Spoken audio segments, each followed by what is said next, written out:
Gostaria de compartilhar com você mais uma palavra cristocêntrica. E o tema da nossa conferência é Cristo é tudo em todos. E cada vez o Espírito Santo tem mostrado mais Cristo para nós. A maior necessidade da igreja do século 21 é conhecer a Cristo. Conhecer a Cristo. Infelizmente, muitas igrejas hoje falam de tudo. Falam de prosperidade, de coaching, de neurociência, de psicologia, menos de Cristo. Por isso, quando você for para uma igreja, ouvir uma pregação, vê se o louvor é cristocêntrico. Vê se a pregação é cristocêntrica. Porque Cristo é a imagem do Deus invisível. E hoje, infelizmente, há uma apostasia, principalmente nas igrejas evangélicas. Estão tirando Cristo do centro e colocando o homem no centro. O homem no centro. Mas Cristo deve ser o centro de todas as coisas. Cristo tem que ser o centro da sua vida. Cristo tem que ser o centro da sua família. Cristo tem que ser o centro do seu ministério. Cristo é tudo em todos. Eu gostaria que você ficasse de pé e nós vamos ler um trecho da Bíblia Sagrada. Talvez um texto da Bíblia que mais fale dos predicativos de Jesus. Hebreus capítulo 1, versos 1 a 3. Eu quero falar sobre os predicativos desse grande Senhor e Salvador Jesus. Hebreus capítulo 1, verso 1 diz assim: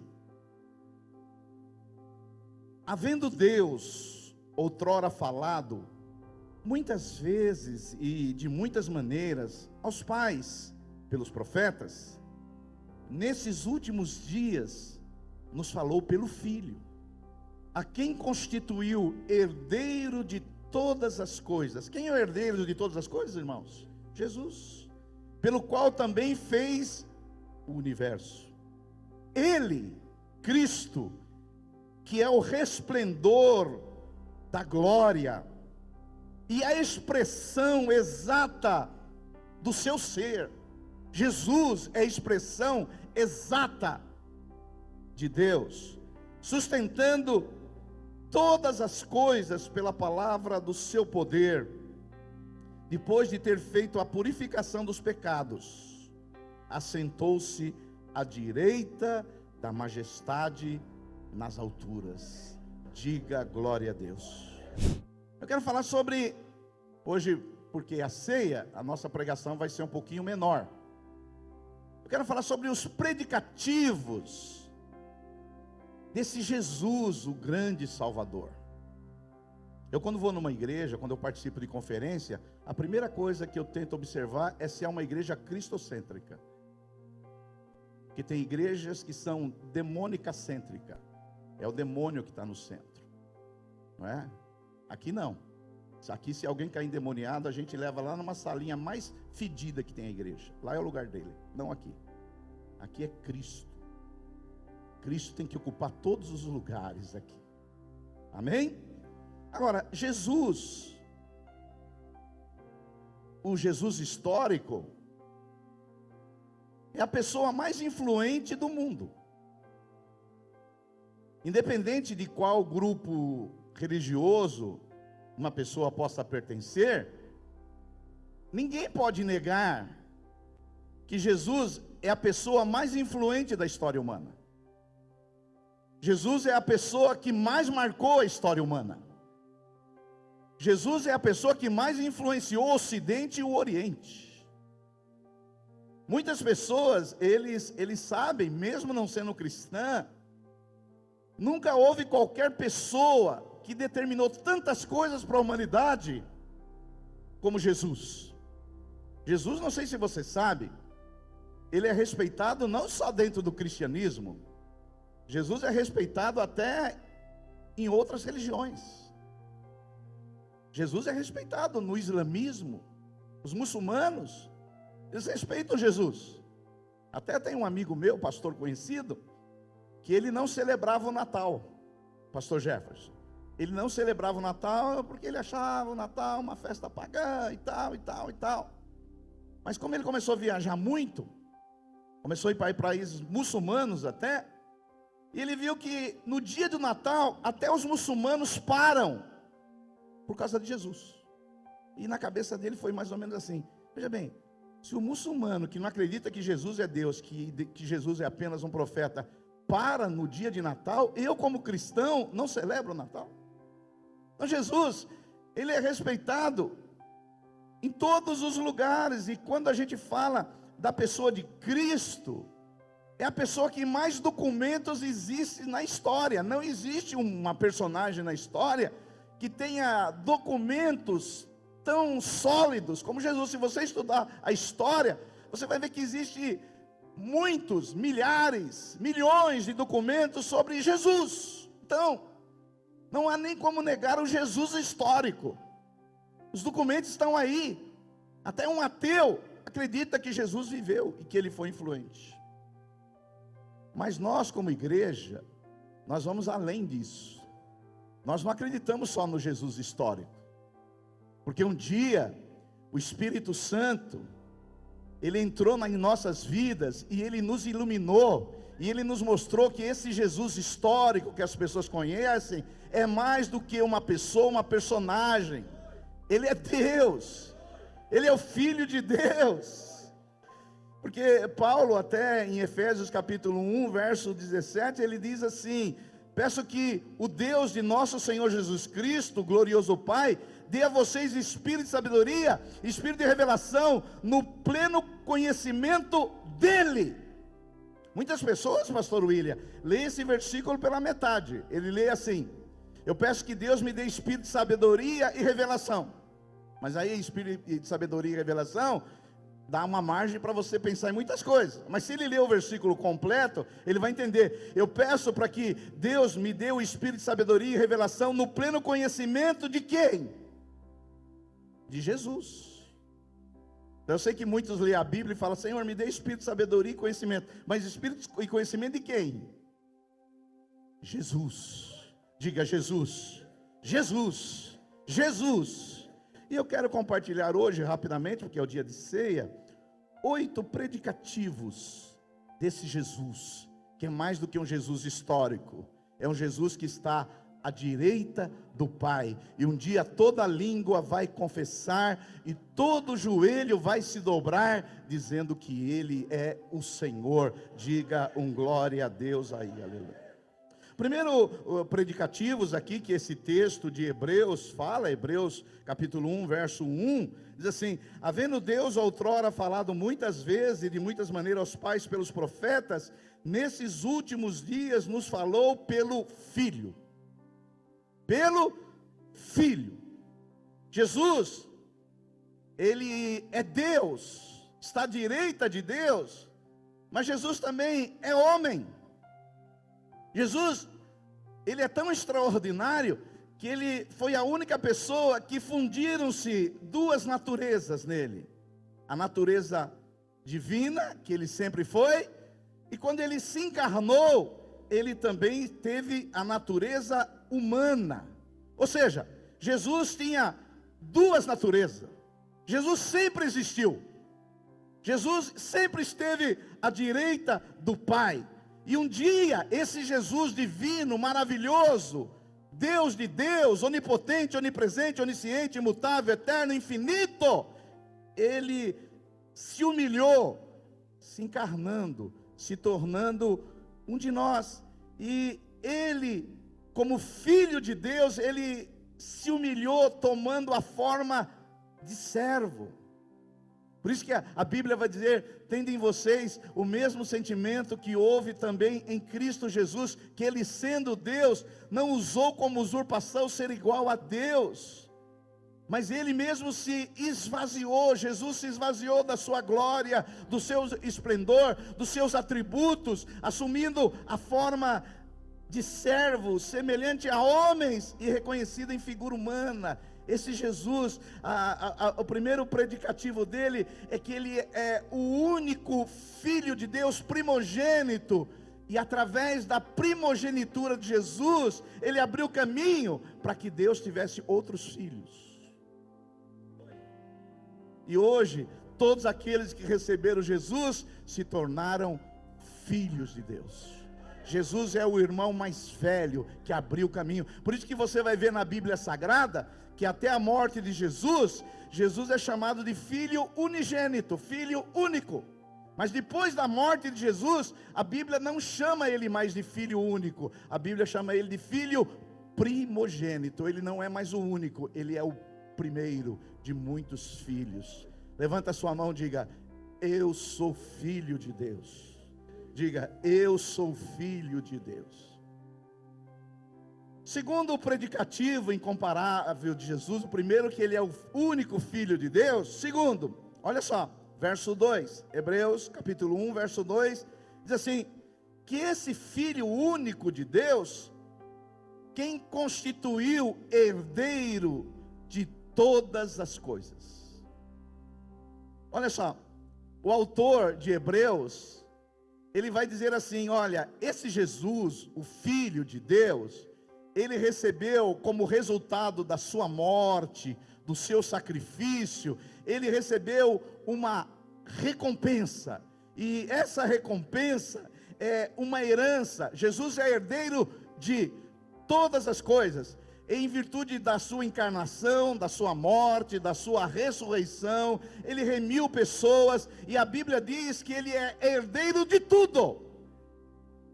Todas as coisas pertencem a Jesus. A sua vida é de Jesus, a sua família é de Jesus, o seu carro é de Jesus, a sua casa é de Jesus.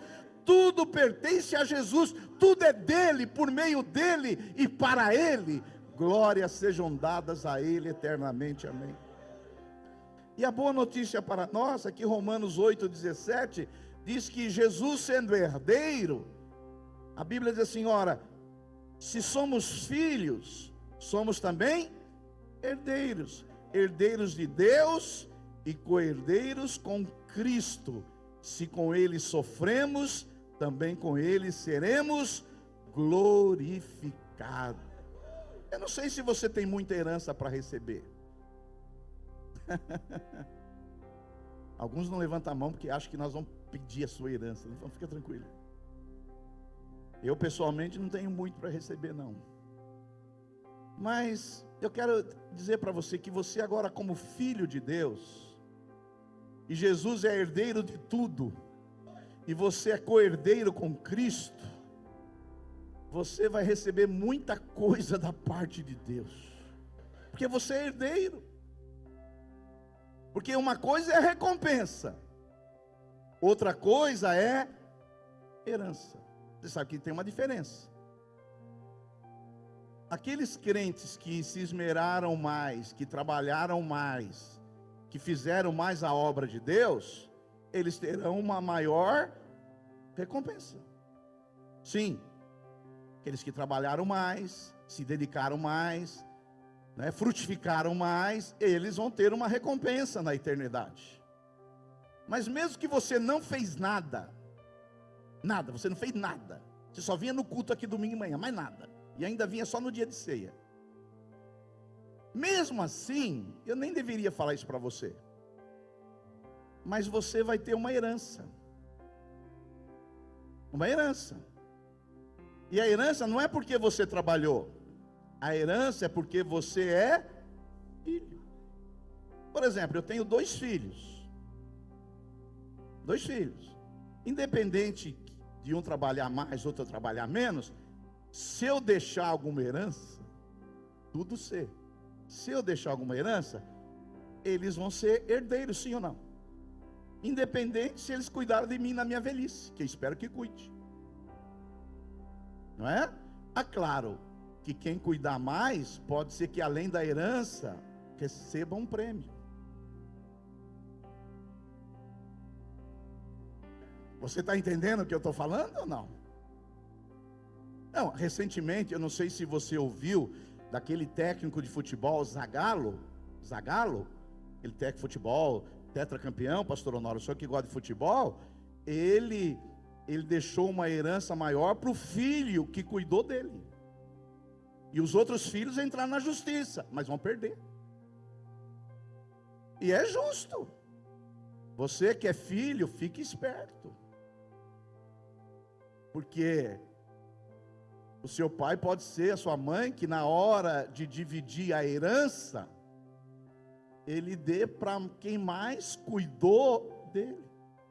Você sabe que tem coisas que eu não tenho coragem de falar em casa, mas aqui no púlpito eu falo no geral e todo mundo entende.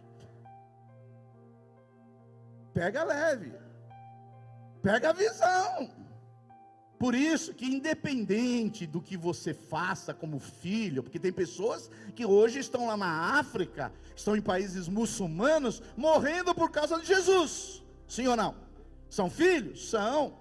Vão receber uma recompensa maior que eu? Certamente. Mas independente de eu estar aqui em Mauá, sem ser perseguido como eles, eu vou receber, você também vai receber uma herança. E por que você vai receber essa herança?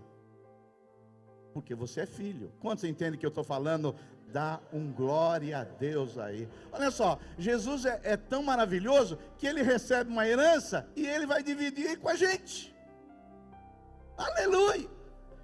Terceiro predicativo de Jesus.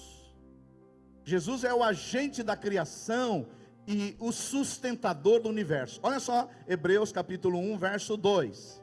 A Bíblia vai dizer assim: pelo qual também fez o universo. Ele fez o universo. Eu não sei se você gosta de estudar o universo. De vez em quando eu estudo um pouquinho o universo. De vez em quando eu gosto dessas coisas. Mas não é acreditar em ET não, hein? Não é essas coisas que eu estou falando, o ET de Varginha, não é essas coisas de maluco aí não. Eu gosto de estudar o universo, as estrelas, os planetas, a Via Láctea, a Via Andrômeda. Você sabia, que o universo não é infinito, porque só tem um que é infinito, é Deus. O universo não é infinito. Mas para você percorrer o universo, se você viajasse anos-luz, você gastaria 120 bilhões de anos para percorrer o universo. É muita coisa. Você sabia que os cientistas, não é a Bíblia Sagrada, eles dizem que tem mais grãos de areia do mar, mais grãos na areia, tem mais estrelas do que grãos na areia do mar. Esses dias eu tirei férias, uma semana fiquei lá em Santos. Mas não sou santista não, sou corintiano. Mas é meu segundo time, o Santos. Agora com o Neymar veio, eu ainda virei mais santista ainda. Mas volta para cá. Eu peguei um punhado de areia ali na praia, mas a Bíblia diz que tem mais estrelas no céu. A Bíblia não, os cientistas dizem que tem mais estrelas no céu do que grãos de areia nos mares. E eu peguei um punhado de grão de areia, um punhado, e falei assim: tem mais estrelas nos céus do que todos os grãos de areia das praias e dos oceanos. É esse Jesus que é o Criador do universo. E a Bíblia vai dizer lá em João capítulo 1, verso 3, que todas as coisas foram feitas por intermédio dele, e sem ele, nada do que foi feito se fez. Tudo foi criado por Jesus. Lá em Colossenses capítulo 1, verso 16, diz assim: pois nele, Cristo, foram criadas todas as coisas, nos céus e sobre a terra, as visíveis, as invisíveis, sejam tronos, sejam soberanias, quer principados, quer potestades, tudo foi criado por meio dele e para ele. Jesus, ele é o Criador de tudo. Mas ele não é só o Criador de tudo. A Bíblia Sagrada vai dizer que ele é o sustentador de tudo. Ele não só criou todas as coisas, mas ele sustenta. De vez em quando a gente ouve alguma notícia: está caindo aí um asteroide, olha, está vindo aí um cometa sobre a terra. Filho, fica tranquilo, porque é Jesus que segura tudo. Porque se nós formos depender da NASA, já estaria caindo coisa na nossa cabeça. Mas Jesus, ele governa esse mundo, ele sustenta esse mundo, ele criou esse mundo, ele sustenta para a glória do Pai. Aleluia, aleluia, aleluia, aleluia, aleluia. Então, sem a provisão de Cristo, esse universo se desintegraria, nada existiria. Por isso que tem pessoas que acreditam que esse mundo é o resultado do Big Bang, que houve uma explosão, e dessa explosão virou o universo. Pô, mas olha que explosão bem feita, hein? Colocou tudo no seu lugarzinho. Por isso que eu costumo dizer que precisa de mais fé para ser ateu do que para ser crente. Precisa de mais fé para ser ateu, porque você ter fé que houve uma explosão, onde houve um Big Bang e deixou as coisas tudo no devido lugar, precisa ter muita fé. Agora, para você crer que há uma pessoa por trás que criou essas coisas e colocou elas no seu devido lugar, não precisa de tanta fé. Imagine se o Sol, que é uma estrela, se ele fosse um pouquinho mais perto da Terra. Está com calor hoje? Agora imagine se o Sol fosse só um pouquinho mais perto da Terra, ou mais longe, o frio que você ia ter que suportar. Mas eu quero dizer para você, que tem alguém à direita do Pai, que é o sustentador do universo. Aleluia, aleluia. Pastor, você não acredita em ET? Não, mas acredita em anjos. Acredito que de vez em quando aparecem uns anjos que a turma acha que é ET. Anjos estão por aí, não é? Mas nós temos Jesus que é superior aos anjos, que sustenta tudo para a glória do Pai. O quarto predicativo de Jesus, eu não sei se você se empolga sobre Jesus. Você devia se empolgar mais sobre as coisas de Jesus. Jesus é maravilhoso. Quarto predicativo de Jesus, antes de participarmos da ceia, é que Jesus é o resplendor da glória de Deus. Olha o versículo 3. Ele é o resplendor da glória. Em Jesus concentra todos os raios divinos. A glória não é um atributo de Deus. Deus é onipotente, onipresente, onisciente, imutável, eterno, infinito. Deus tem muitos atributos, mas a glória, ela não é um atributo, mas a glória é a somatória de todos os atributos de Deus. Ou seja, Jesus está nele mesmo todo o resplendor da glória divina. Então, em Jesus nós vemos a face de Deus. Quem vê Jesus, vê Deus. Jesus diz: quem vê a mim, vê o Pai. Então Jesus, ele é a glória de Deus. E João vai dizer: e vimos a sua glória, a glória do unigênito do Pai. Oh, aleluia, glória a Deus. Quinto predicativo de Jesus. Olha só o verso 3, parte B, diz que ele é a expressão exata de Deus. Deus é Espírito, sim ou não? Agora, não podemos contemplar o Pai, porque o Pai não se revelou. Agora, você fala: pastor, mas eu não vejo Deus. Mas Jesus, ele veio a esse mundo, ele se encarnou, ele viveu entre nós, e vimos a sua glória como unigênito do Pai. E Jesus é a expressão exata de Deus. Aleluia. Então você quer ver Deus? Olha para Jesus. Você quer saber o que Deus pensa? Olha para Jesus. Você quer saber o que Deus sente? Olha para Jesus. Você quer saber a vontade de Deus? Olha para Jesus. Nesses últimos dias ele nos falou através do Filho. Agora merece parar nesse ponto aqui um pouquinho, porque também culto de ceia também é culto de doutrina. E eu preciso dar uma parada aqui. Quando a Bíblia diz que Jesus é a expressão exata de Deus, isso é importante. Por quê? Tem religiões que você tem os seus filhos nessas escolas que não acreditam nisso. Então é bom eu alertar você. Não vai amanhã tirar o seu filho da escola, mas fique esperto com relação a isso que eu vou falar. Porque eu sei que tem um monte de religiões que se passa por cristã, mas na história elas nunca foram reconhecidas como cristã. Por quê? Elas acreditam que Jesus foi criado e não gerado. Eu vou explicar.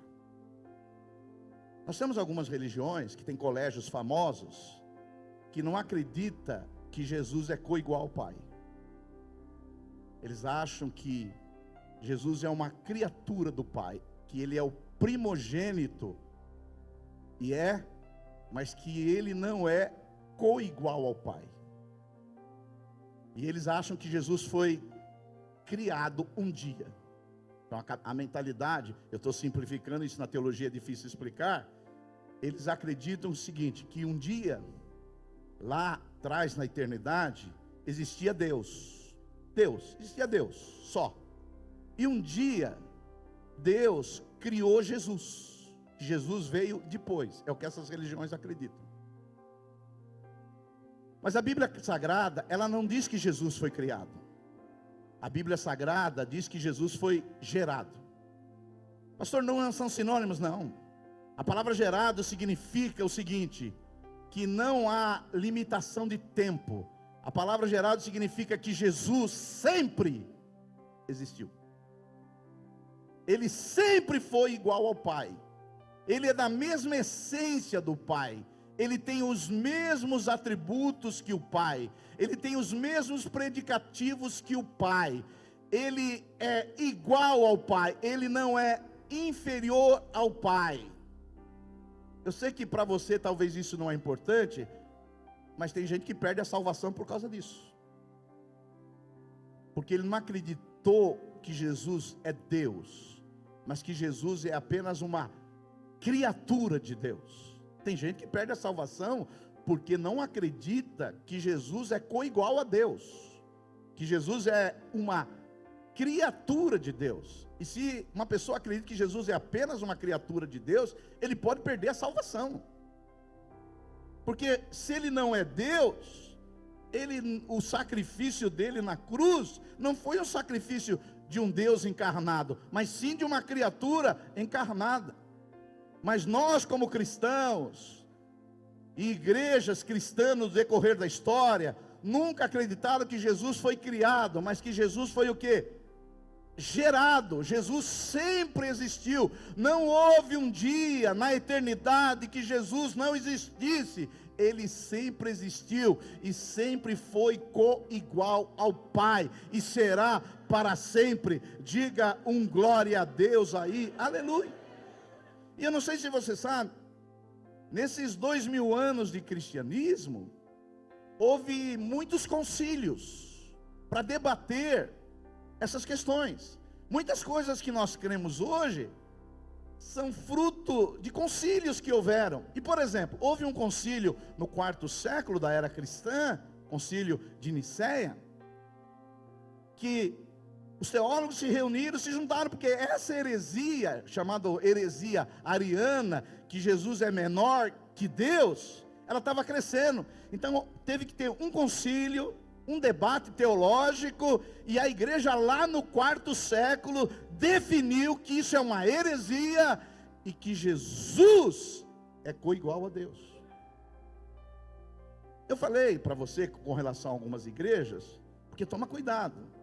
Eu sei que tem escolas boas, mas tem ensinos às vezes que são assim, que eles não declaram, mas que pode trazer algum prejuízo para você e para sua família espiritual. Por isso que um dia, um filho seu, um neto seu, um parente seu chegar dizendo que Jesus não é coigual a Deus, você põe a barba de molho. Porque Jesus é coigual a Deus. Jesus é Deus. Jesus não um dia, ele não apareceu. Jesus sempre existiu. Quantos podem dar um glória a Deus por... Aleluia. Vamos avançar, mas depois, se você tiver alguma dúvida sobre isso, você me procura. Essa semana mesmo, nós vamos começar a nossa escola de ministério, e o assunto nosso é Cristologia. O que é Cristologia? É o estudo de Cristo. Nós vamos começar com essa matéria, e a gente precisa falar sobre isso, porque eu sei que hoje, muitas pessoas nem falam sobre isso que eu estou falando para você, e alguns até convidam para pregar nas suas igrejas pessoas que não acreditam que Jesus é coigual a Deus. Hoje na internet, pessoas atrás de seguidores, e ele pega um cara lá que tem muitos seguidores e traz na igreja dele para ele ter mais seguidores, mas o cara não acredita que Jesus é Deus. Mas aqui não. Jesus é Deus. Jesus é a exata expressão de Deus, nem uma vírgula a menos. Ele é coigual a Deus, ele tem os mesmos atributos de Deus. Jesus sempre existiu e é o nosso grande Salvador. Digam glória a Deus. Sétimo predicativo de Jesus é que, olha só, o verso 3 diz assim: depois de ter feito a purificação dos pecados. O sétimo predicativo de Jesus é que Jesus é o sumo sacerdote que fez a purificação dos pecados. Você sabe, hoje nós vamos participar da ceia, e a ceia é a celebração da nova aliança. Sim ou não? Mas na velha aliança, como que era feito a purificação dos pecados? A pessoa trazia um sacrifício, e através do sangue daquele animal, as pessoas eram purificadas dos seus pecados. Mas era uma purificação não completa. Mas quando Jesus veio, ele era o cordeiro e o sumo sacerdote. João Batista olhou para ele e disse assim: esse é o cordeiro de Deus que tira o pecado do mundo. Naquela época, todos os anos, o sumo sacerdote, ele tinha que entrar no Santo dos Santos e fazer a purificação dos pecados da nação, todos os anos. Mas Jesus, sendo o sumo sacerdote e o cordeiro, uma só vez, na cruz do Calvário, ele morreu e pagou por todos os nossos pecados, de modo que todos os nossos pecados, passados, presentes e futuros, foram pagos, e a nossa dívida foi cancelada. Quantos podem dar glória a Deus por isso? De modo que nós não precisamos hoje de trazer o cordeiro. Nós não precisamos hoje mais de fazer um sacrifício. E culto não é sacrifício, apesar que para alguns é, mas o culto não é sacrifício. O culto é uma celebração daquilo que Jesus fez por nós na cruz do Calvário. Digam glória a Deus. De modo que hoje nós vamos participar da ceia, que é a celebração da nova aliança. E eu agora sei que na cruz Jesus já levou os meus pecados. E qual é o meu papel nessa história? É que se eu cometi algum pecado, eu tenho que confessar esse pecado. Mas eu não confesso para obter perdão, porque eu já fui perdoado. Jesus, na cruz, ele já pagou pelos meus pecados. Eu não confesso para ter perdão. A palavra confessar, que João diz, se confessarmos os nossos pecados, ele é fiel e justo para perdoar os pecados e nos purificar de toda a justiça. A palavra concordar significa, confessar significa concordar, homologuel. Então quando eu peco, eu não preciso mais pedir perdão para Deus. Aí pegou, não? Mas ele já não me perdoou na cruz? Você acha que Jesus ainda vai te perdoar? O sacrifício de Jesus está lá no futuro? Ou foi há 2000 anos atrás? Há 2000 anos. De modo que o meu, o seu e o pecado de todos os eleitos já foram pagos lá na cruz do Calvário. Toda a dívida já foi paga. Ou você acha que tem alguma dívida ainda para ser paga? Apesar que essas religiões que eu acabei de falar aqui para você, eu não falei o nome delas, mas eles acreditam que Jesus não pagou todas as dívidas na cruz do Calvário. Eles dizem que um dia Deus vai lançar o pecado de todo mundo sobre o diabo. E quando Deus lançar o diabo no inferno, é que nossos pecados serão perdoados. É o que eles creem, essas igrejas que não acreditam que Jesus é Deus. O diabo é o Salvador, porque o diabo ainda não foi lançado no lago de fogo. Eu sei que pode parecer uma coisa assim para você pequena, mas você tem que ter uma fé sã, sólida, saudável, cristã. Tem que ser bíblico. Agora Jesus, na cruz, ele já pagou o seu pecado, que você vai pecar amanhã. Mas você sabe por que vocês ficam com essa cara? E eu vou dizer por que vocês ficam com essa cara. Porque vocês ficam ouvindo esses pregadores da lei, na TV, no rádio e na internet, que ficam ameaçando vocês, que ficam dizendo que você pode ser salvo hoje e se perder amanhã. E que você precisa dar uma boa oferta para ficar bem com Deus. A única oferta que Deus recebeu pelos nossos pecados foi lá na cruz do Calvário. Lá Jesus pagou todos. Ele cancelou o escrito de dívida que era contra nós. Tudo foi pago. Agora, alguns podem pensar assim, se você veio de uma dessas igrejas da lei: ah, mas se Jesus já pagou todos os meus pecados, amanhã eu vou cair na gandaia. Aí eu vou dizer para você: quem nasceu de novo não quer cair na gandaia. Se você quer cair na gandaia, porque você ouviu isso, é porque você não nasceu ainda. Mas a oportunidade para você nascer de novo, porque quem quer nascer de novo, ele quer ser santo como Jesus é. Diga glória a Deus. Então quando eu descobri que Jesus já pagou todos os meus pecados, eu não quis cantar na gandaia. Pelo contrário, eu agradeci por Jesus, pelo sacrifício que Ele fez e cancelou todo o escrito de dívida que era contra mim. Não há mais acusação para aqueles que estão em Cristo Jesus. E você pode dar um glória a Deus. Aleluia, aleluia, aleluia. Então nós hoje, voltando um pouquinho, nós não temos mais que pedir perdão pelos pecados. Porque eu vou pedir perdão por uma coisa que eu já fui perdoado?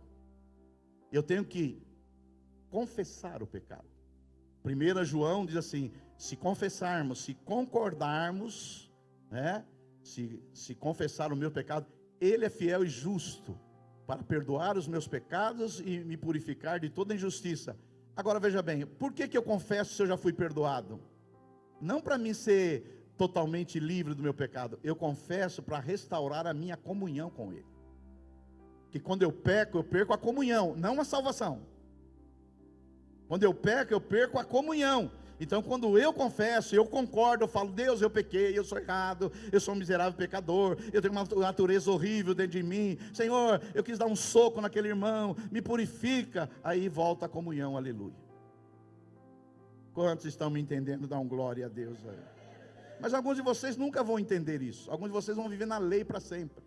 Alguns de vocês vão viver na intimidação. O diabo vai oprimir você até o último dia. E lá no último dia, quando você estiver agonizando no seu último minuto no céu, você vai perguntar assim: Senhor, será que eu sou salvo? Você quer viver assim? Viva.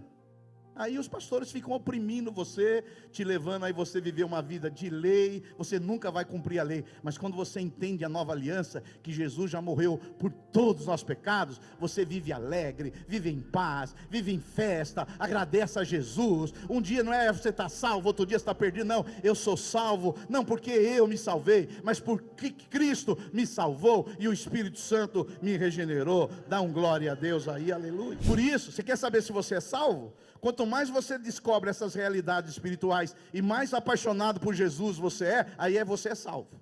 Mas quando você descobre essas coisas e fala: agora eu vou cair na gandaia, é que você é um perdido. É forte. É forte.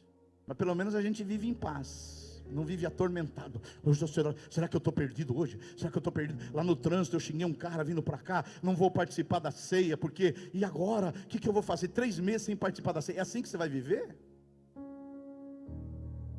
Nós temos uma meia dúzia assim ainda, mas aleluia, fique aí, quem sabe um dia o Espírito Santo te mostra a verdade. E por último, que quando dá esse tonzinho é que está na hora de terminar. Mas eu não posso lhe falar a última coisa, que é um predicativo de Jesus. Jesus é o Filho, Jesus é o Criador, Jesus é o sustentador de todas as coisas, Jesus é a expressão exata de Deus, Jesus é o sumo sacerdote que perdoa os nossos pecados. Mas Hebreus capítulo 1, verso 3 encerra dizendo assim: assentou-se à direita da majestade nas alturas. Ele veio, se humilhou, tornando a forma humana, viveu um ministério aqui, sofreu, morreu, ressuscitou, foi assunto aos céus. E o Salmo diz assim: levantai-vos, portas, as vossas cabeças, levantai, portais eternos, para que entre o Rei da Glória.